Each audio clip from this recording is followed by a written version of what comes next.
ابھی لوگ یہ بھی بہت پوچھتے ہیں کورونا وائرس میں ہم کون سا وظیفہ پڑھیں؟ بھائی گناہ چھوڑو، آپ دنیا کے اسباب بھی اختیار کریں کہ کراؤڈ میں نہیں جانا، اور جو بھی اسباب جو ڈاکٹر بیان کر رہے ہیں وہ دنیا کے اسباب ہیں، اور جو علماء بیان کر رہے ہیں وہ سب دنیا کے اسباب ہیں، لیکن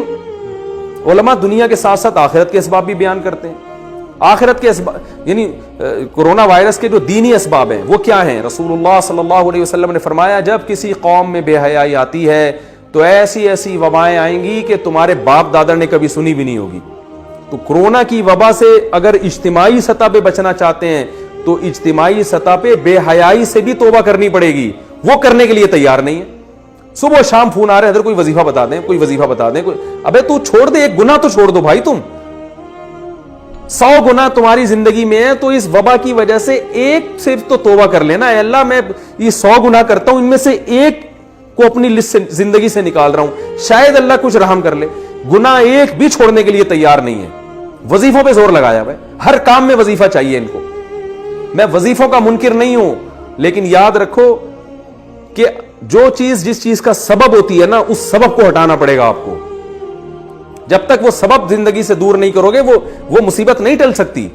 اور اگر ٹل بھی جائے گی تو اس سے بڑی مصیبت کا پیش خیمہ ہوگی، کیونکہ فرعون پر جب مصیبتیں آئیں تو مصیبتیں ٹلی ہیں، فرعون اس خوش فہمی میں مبتلا ہو گئے کہ ہم نے تو توبہ بھی نہیں کی، موسیٰ علیہ السلام پر ایمان بھی نہیں لے کر آئے، اور پھر بھی اللہ نے مینڈکوں کا عذاب بھی ہم سے دور کر دیا، جوؤں کا عذاب بھی دور کر دیا۔ وہ اس خوش فہمی میں تھے کہ اب ہمیں توبہ کی ضرورت نہیں ہے، مصیبت تو ویسے ہی ٹل گئی۔ ان بیچاروں کو یہ نہیں پتا تھا کہ بھائی یہ جو مصیبت ٹلی ہے نا، یہ بڑی مصیبت میں ڈالنے کے لیے، اب تجھے سمندر میں پانی میں غرق کیا جائے گا، اس کے بعد یہ چھوٹے موٹے عذابوں کی تجھے ضرورت ہی نہیں رہے گی۔ تو یاد رکھو وبا تو آتی ہیں چلی جاتی ہیں، وبائیں ہمیشہ سے آتی رہی ہیں، اللہ کرے یہ بھی چلی جائے، جلدی چلی جائے۔ ہم کمزور ہیں،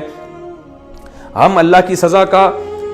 جو ہے وہ برداشت نہیں کر سکتے، ہم کمزور ہیں، لیکن یاد رکھو اگر ہمیں توبہ کی توفیق نہیں ملی تو وبا سے ہلاک ہوں یا نہ ہوں، اس سے بڑی مصیبت میں اللہ ہمیں مبتلا کر دے گا۔ اور اگر ہمیں توبہ کی توفیق مل گئی، پھر بے شک اس وبا میں ہم ہلاک ہو بھی جاتے ہیں، شہادت کا بھی اجر ملے گا، اور اصل کامیابی تو آخرت کی کامیابی ہے۔ تو پھر مرنا ہمارے لیے بچنے سے زیادہ قیمتی ہے۔